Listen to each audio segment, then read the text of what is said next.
This story is titled, Parents Raised My Rent to Support. Deadbeat Sister Boyfriend. So I left and now they are begging me for help. Hey, first-time poster here. I'm Alex, 23 male, and things have been pretty chaotic in my life recently. I don't usually share personal stuff like this, but I need to vent and hear your opinion. I'm currently in college and grinding my way through life with a full-ride scholarship and 2 part-time jobs. I live at home with my parents, which sounds great on paper because it's rent-free, but trust me, it's not as easy as it sounds. See, I've got a sister, Kara, who's 25 female and the certified golden child of the family. And when I say golden child, I mean she can screw up royally, and my parents will find a way to spin it like she's the second coming of Christ. Let me paint you a picture. Growing up, Kara could do no wrong. If she brought home a C on her report card, my parents would celebrate it like she'd won a Nobel Prize. She tried her best, they'd say. Meanwhile, if I got a B instead of an A, it was, "What happened, Alex? You're smarter than this." Kara was the type who barely lifted a finger at home. Chores? Not her thing.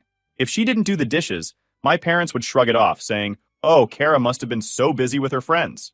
But if I forgot to take out the trash, it was a whole lecture about how I needed to be more responsible. It doesn't stop there. Kara had this ex-boyfriend, Greg, who was the absolute worst. He was manipulative, controlling, and quite frankly, a user. Greg had Kara wrapped around his finger, and she couldn't see it. He would borrow money from her constantly, guilt-tripping her about how he needed help to get back on his feet. Guess what? He never did. Kara worked a decent job for a while, but every dime seemed to end up funding Greg's shady ventures, like his failed music career and random trips with his buddies. What's worse is that when I tried to point out Greg's obvious manipulation, I was told to stay out of it, because I didn't understand their connection. My parents? They weren't much help. They'd brush it off with, "Kara's a grown woman. Let her make her own choices." Which fine, fair enough. But when Greg eventually dumped her and left her in financial ruin, guess who my parents leaned on to pick up the pieces? Me. Now don't get me wrong, I didn't hate Kara growing up. She wasn't mean to me or anything, but the favoritism was hard to ignore, especially as we got older. While I was busting my ass in school, Kara was coasting through life. She barely passed high school, didn't bother with college, and started working at random retail jobs that never lasted more than a few months. My parents, of course, always had excuses for her. "She's just figuring herself out," they'd say. When I got my scholarship and started college, I thought maybe things would finally shift. I mean, I was doing everything right, getting good grades, working hard, planning for my future. But nope, Kara was still the star of the show. When she got a job at a boutique last year, my parents acted like she'd been elected to Congress. "She's working so hard," they gushed. Never mind that the boutique barely pays her minimum wage, and she spends half her paycheck on clothes she doesn't need. When Kara finally moved out into her own apartment, I was relieved. I thought, finally, some peace and quiet. But that didn't last long. It started with little comments from my mom. "Kara's having a hard time with her rent," my mom said one evening while we were watching TV. She sounded hesitant, like there was more she wasn't saying. I just nodded, figuring it wasn't my problem.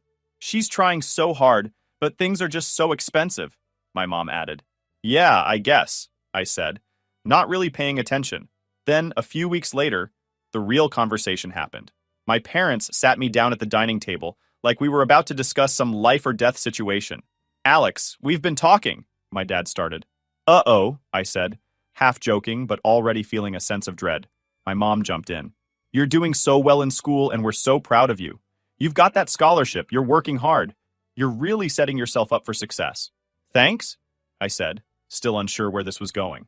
"Well, Kara's struggling right now," she continued. "Her rent is really high, and her job just doesn't pay enough to cover everything." I frowned. "Okay, and?" "We were thinking," my dad said, "since you're saving so much with your scholarship and you're living here rent-free, maybe you could help her out a little, just for a few months until she gets back on her feet." I stared at them, waiting for the punchline. It didn't come. "You want me to pay Kara's rent?" I asked, my voice louder than I intended. "She's your sister," my mom said, as if that explained everything. "She's an adult," I replied. "Shouldn't she figure it out herself?" "She's trying, Alex," my dad said, his tone turning stern. "Not everyone has the same opportunities you've had. You're in a position to help, and it's only fair." "Fair?" I shot back. "How is it fair that I'm working 2 jobs and going to school full-time, and now I have to pay for Kara too?" "You're being selfish," my mom said, shaking her head like I'd just kicked a puppy. "If the situation were reversed, Kara would help you." I seriously doubted that. We argued for what felt like hours. I told them it wasn't my responsibility, that I was already stretched thin, and that Kara needed to learn how to manage her own life. But my parents wouldn't budge. She's your family, my mom snapped. You'd let her drown while you swim? She's getting a raise soon, my dad added. It's just 3 months. She'll pay you back. At that moment, I told them I will think about it, and went to my room questioning myself. How much am I supposed to give? 3 months might turn into 6, then a year. If Kara keeps struggling, or spending, will I be expected to keep bailing her out? What I'm really trying to figure out is if I'm wrong for feeling this way. Should I just bite the bullet, pay her rent, and avoid any drama? Or do I have a right to feel like this whole situation is unfair? I've always been the one to keep the peace in the family, but this is pushing me to my breaking point. I'm tired of always being the one to sacrifice while Kara gets a free ride. And that's where I'm stuck. Do I stand my ground and risk blowing things up with my family? Or do I keep quiet and let the resentment keep building? If anyone's been through something like this, I'd really appreciate hearing how you dealt with it. When I make my decision, I'll post here. Stay tuned. Update 1 point. Okay guys, it's your butt, Alex. So, eventually, I caved. My parents didn't exactly leave me much of a choice. They kept piling on the guilt, saying things like, Kara would do the same for you, or, you're in a position to help, Alex. It's what family does. So, yeah, I agreed. I told myself it wasn't worth the argument, and maybe helping her out would keep the peace. But now, sitting here and looking at the bigger picture, I'm starting to feel like I've been set up. From the moment I started sending her money, Kara acted like it was the most natural thing in the world. Not a single thank you, no acknowledgement that I was making sacrifices to help her out. Instead, she kept doing what she always does, posting Instagram stories of her latest shopping hauls, brunch outings, and fancy coffee drinks that cost more than my daily lunch budget. I tried to ignore it at first. I told myself, maybe she's using her own money for that stuff. Maybe she's cutting back in other areas. But the longer it went on, the harder it was to believe. Last week was the tipping point. Kara posted a story of herself at a spa with the caption, Self-Care Weekend. Self-care? I'm working 2 jobs and covering her rent, and she's taking spa weekends? That's when I decided to ask my mom about it. So, Kara's rent is all covered now, right? I asked, trying to sound casual. Yes, thank you for helping her, my mom said, clearly pleased with herself for orchestrating this. Cool, just wondering. Does she, need more help? I asked. What do you mean? Well, I said, choosing my words carefully, she doesn't seem very stressed. I mean, she's been shopping and going to spas. Doesn't really look like someone who's struggling. My mom gave me a look like I'd just insulted the Pope. Alex, she's allowed to enjoy herself. Just because she's having a hard time doesn't mean she can't take a break every now and then. Sure, but how is she affording all this? I pressed. She's using her own money for that. You don't have to micromanage her life. Micromanage? I'm the one paying her rent, and I don't get to ask questions? I let it go, but the frustration was bubbling over. The more I thought about it, the more I realized something wasn't adding up. Kara was supposed to be broke. I kept checking her social media. Her Instagram captions were vague, almost like she didn't want anyone to ask too many questions. Living my best life, one post read. It didn't sit right with me, but I couldn't put my finger on why. I wasn't trying to control Kara's life. I just wanted to understand how this situation made sense. But whenever I asked about her struggles, she'd dodge the question or change the subject. It's just complicated, she'd say, which only made me more suspicious. But I could see I wasn't going to get anywhere with Mom, so I dropped it. That conversation planted a seed of doubt in my mind that only grew stronger with time. I started paying closer attention, looking for anything that might explain how Kara was living so comfortably despite her supposed financial struggles. One evening, I was at my parents' house again when I overheard Kara on the phone. She was in her old bedroom, talking in a hushed voice. No, I told you, I'll send it tomorrow, she said. Just stop freaking out, okay? I froze. Who was she sending money to? Wasn't I the one covering her rent? I didn't want to jump to conclusions, but I remembered something my cousin Matt had mentioned a few weeks earlier. Did you know Kara's been hanging out with Greg again? Matt said casually during a family barbecue, leaning against the counter. I frowned. Greg? Her ex? Why? Matt shrugged. Dunno. Saw them at that coffee shop by her place. Looked cozy. He paused, then added, You ever notice Kara's been acting weird? Weird how? I asked, narrowing my eyes. I don't know, he said, taking a sip of his drink. She's been way more private than usual. Like she's hiding something big. I laughed it off, but his words stuck with me. What could Kara possibly be hiding? Greg was supposed to be ancient history, A deadbeat who'd mooched off Kara for years before she finally dumped him. Or so I thought. The way Matt mentioned him, almost like it wasn't over, gnawed at me. I ignored it then, but now I wish I'd paid attention. I decided I needed to dig deeper. That night, I went home and opened up Venmo, searching for Kara's account. I felt a little guilty snooping, but I justified it by telling myself I had a right to know where my money was going. It didn't take long to find what I was looking for. There were multiple consistent payments to Greg. The captions were vague. For groceries. You owe me one. Thanks again. I stared at the phone screen, trying to realize my money wasn't going to Kara's rent, it was going to her ex. The realization hit me like a ton of bricks. Here I was, working overtime and cutting back on everything just to help her, and she was using it to support someone who'd already taken advantage of her once. I spent the rest of the night stewing in anger and disbelief. I don't know whether to confront her immediately, or should I calm down and think it through. This isn't about the money anymore. It is about the lies.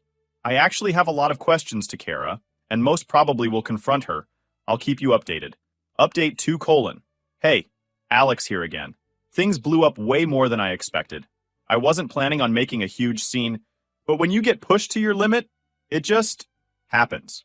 A quick side note, my cousin Matt, the guy who knows everyone's business, is the only person in my corner right now.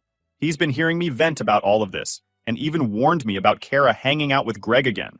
He convinced me to confront her, saying, if you don't handle it, she'll keep walking all over you. She's used to you keeping quiet.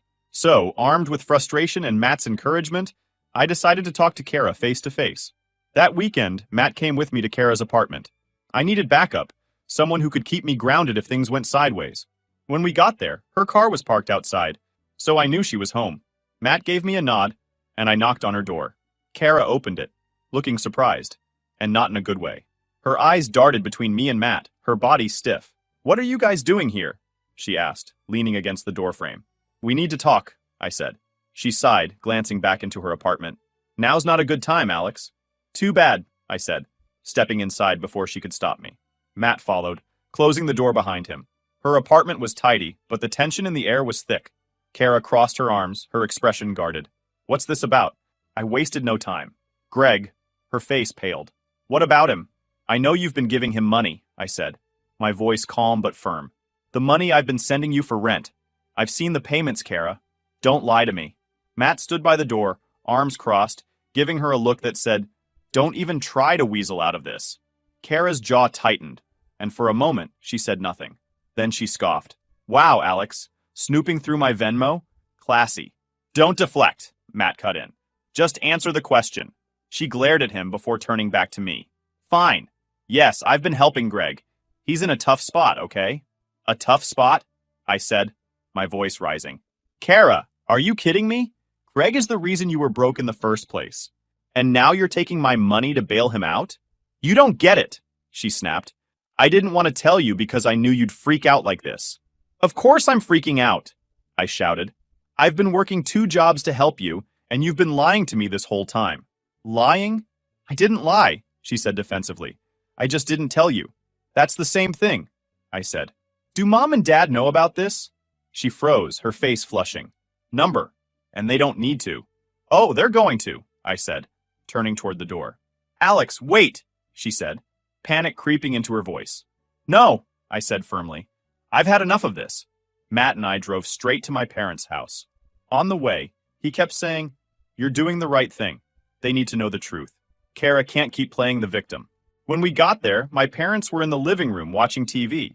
I walked in, not even bothering to sit down. We need to talk, I said. My mom muted the TV, looking concerned. What's going on? It's about Kara, I said, my voice steady. She's been lying to all of us. She's not struggling to pay her rent. She's been giving money to Greg. My dad's eyebrows shot up. Greg? Her ex? Yes, I said. The same guy who used her for years. She's been taking the money I've been giving her and funneling it to him. My mom's face tightened, and for a moment, I thought they were going to be angry at Kara. But then she sighed and said, Alex, I think you're overreacting. I blinked. What? She's been lying to us. She's trying to help someone she cares about, my mom said. You don't know what Greg's going through. I couldn't believe what I was hearing. What Greg's going through? What about what I'm going through? I've been working nonstop to help Kara because you guilted me into it, and now you're defending her? Alex, calm down, my dad said, his tone firm. Kara's your sister. Family helps family. Are you serious? I said, my voice breaking. You're really going to side with her after everything she's done? She's not perfect, my mom said, but she's doing her best. No, she's not, I said, my anger boiling over. She's been lying, manipulating, and taking advantage of me, and you're letting her get away with it. Enough, Alex, my dad said, his voice sharp. This conversation is over. I looked at them, my chest heaving with frustration, and realized something I'd been avoiding for years. They were never going to hold Kara accountable. Fine, I said, grabbing my keys. If you won't do anything about it, I will. I stormed out, Matt close behind me. When we got to the car, he turned to me and said, well, that went about as expected. Yeah, I said bitterly. They'll never change. After a few days, the pounding on the door pulled me away from the sink where I was rinsing out a coffee mug. It was late. My parents were sleeping, and I wasn't expecting anyone, so the sound alone was enough to put me on edge. When I opened the door, Greg stood there, looking like hell, unkempt, swaying slightly, and reeking of sweat. What the hell do you want? I asked, gripping the edge of the door. Greg pushed past me without answering, brushing crumbs off the arm of the couch before dropping onto it like he owned the place. He tilted his head back and let out a loud, exaggerated sigh, as if he'd just come from some great battle. Kara's not answering her damn phone, he said finally, glaring up at the ceiling. Yeah, she doesn't live here, I snapped, closing the door harder than necessary. Why are you here? Greg ignored my question. She thinks she can just cut me off like that. Keep my kid away from me. Nah, not happening. I froze mid-step, my pulse quickening. What are you talking about? He tilted his head toward me, a crooked grin spreading across his face. Come on, Alex. Don't play dumb. You know. I didn't respond. Greg sat up straighter, his grin widening, when he realized I genuinely had no idea what he was talking about. She didn't tell you, huh? He said, almost gleeful. Of course she didn't. Wouldn't want to ruin her perfect little story. Tell me what? I demanded, my voice sharp. Greg leaned forward, resting his elbows on his knees. Your dear sister, he said, dragging out the words, has a kid. My kid. 2 years old. For a moment, I just stood there, staring at him. He leaned back against the couch, watching me like he was waiting for the explosion. You're lying, I said finally, though my voice lacked conviction. Greg barked out a laugh. Yeah, that's what she'd love you to think. But no, man. It's the truth. She's been paying me to keep it quiet. Doesn't want the world to know she's not as perfect as mommy and daddy like to think. The words hit like a sledgehammer. Kara had a child, and she'd kept it a secret from everyone, including me. Greg rubbed his face and sighed again, this time with exaggerated frustration. I mean, she's got you footing the bills, doesn't she? Living the high life while keeping me out of my own kid's life. It's bullshit, man. His words hung in the air, thick and heavy. My stomach churned as the pieces started to fit together. Her defensiveness. Whenever I asked about her finances, her response was always the same. It's complicated. She'd snap if I pressed her, her face turning red as she muttered, you wouldn't understand. Back then, I thought she was just embarrassed. Now I wonder if she was hiding something bigger. But now I know better. The money going to Greg, the Instagram posts of brunches and shopping trips. She's sending you my money, I said, more a statement than a question. Greg shrugged, smirking. Guess you're not as clueless as I thought. The rage bubbled up before I could stop it. I stepped closer, my fists clenched. Get out, I growled. Greg stood slowly, holding up his hands in mock surrender. Fine, fine. I'm leaving. But you tell Kara she doesn't get to rewrite history. This isn't over. I opened the door and stood there, glaring at him until he stumbled out into the night. The silence in the house felt suffocating after he left. I sat on the edge of the couch, my mind racing. Kara had a child.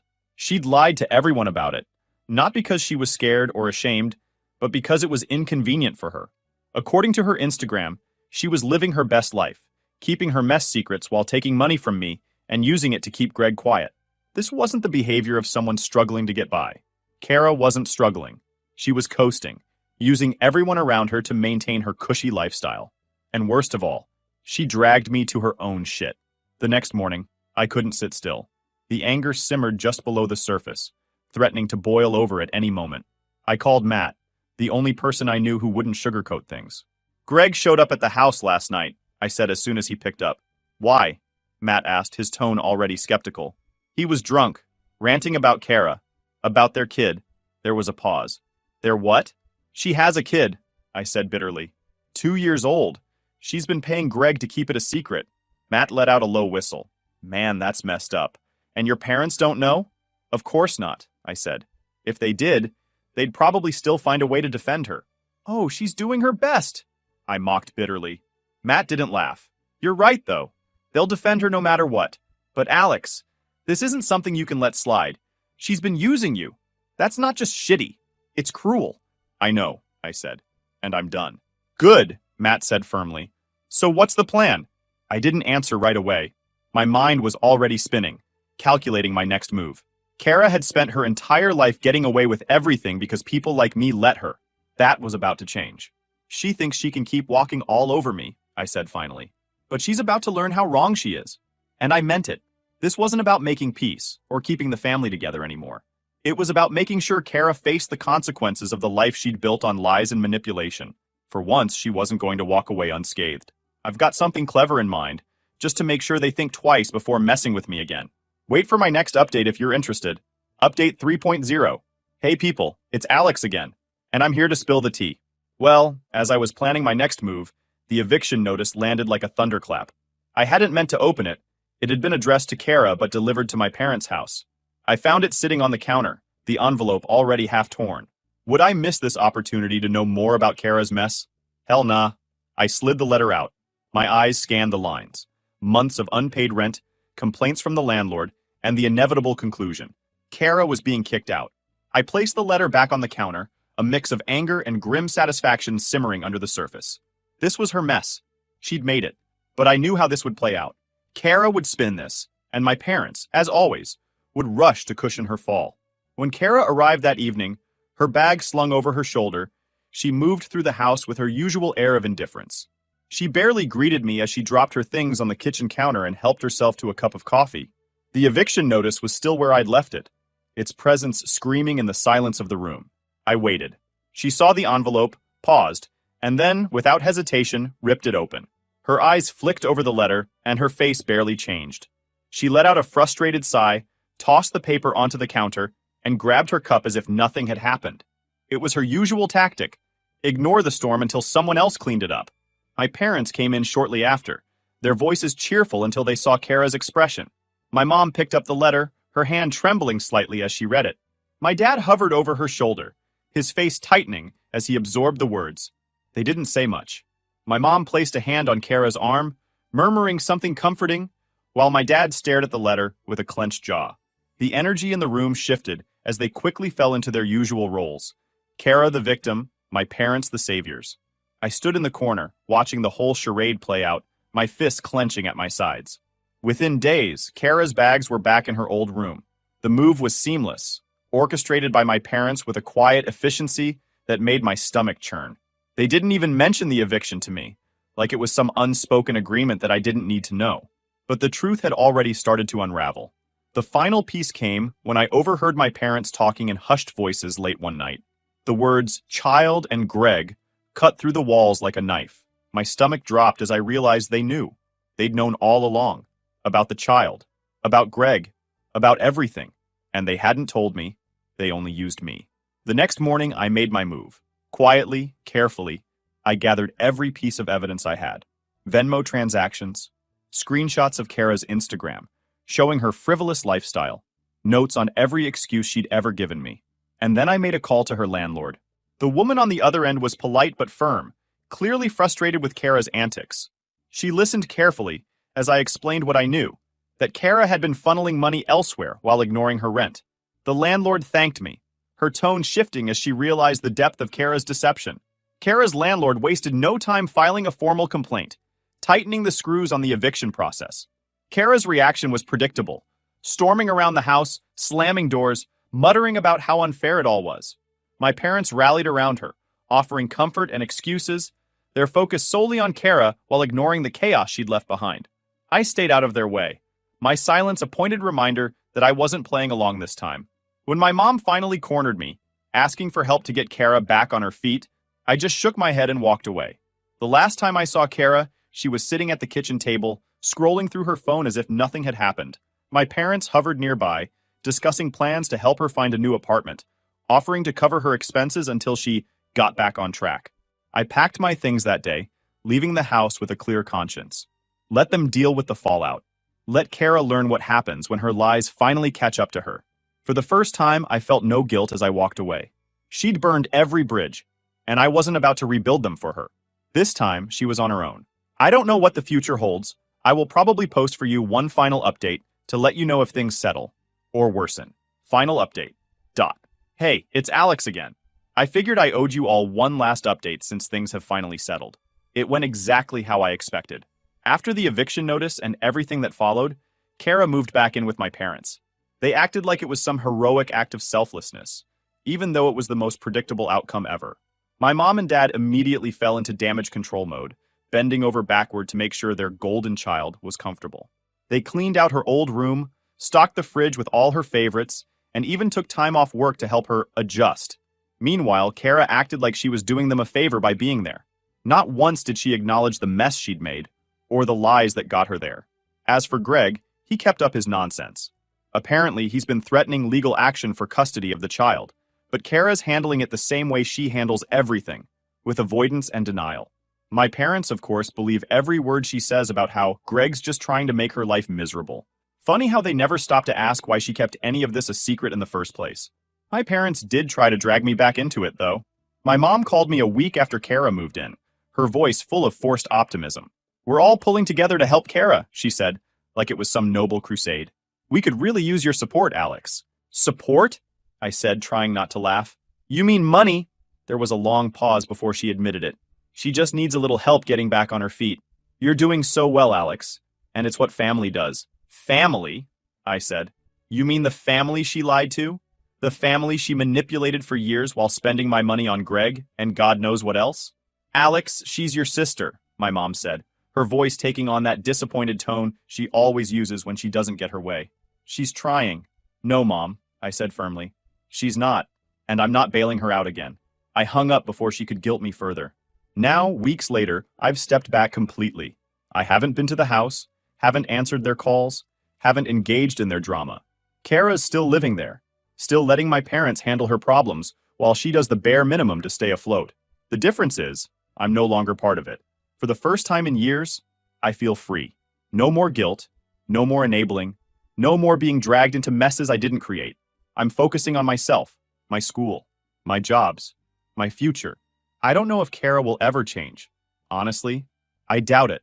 My parents will probably keep enabling her until she's 40, and still blaming everyone else for her problems. But that's not my problem anymore. Thanks for sticking with me through this mess. If there's one thing I've learned, it's that sometimes the best thing you can do for yourself is walk away, even if it's from family. Take care, everyone. Alex.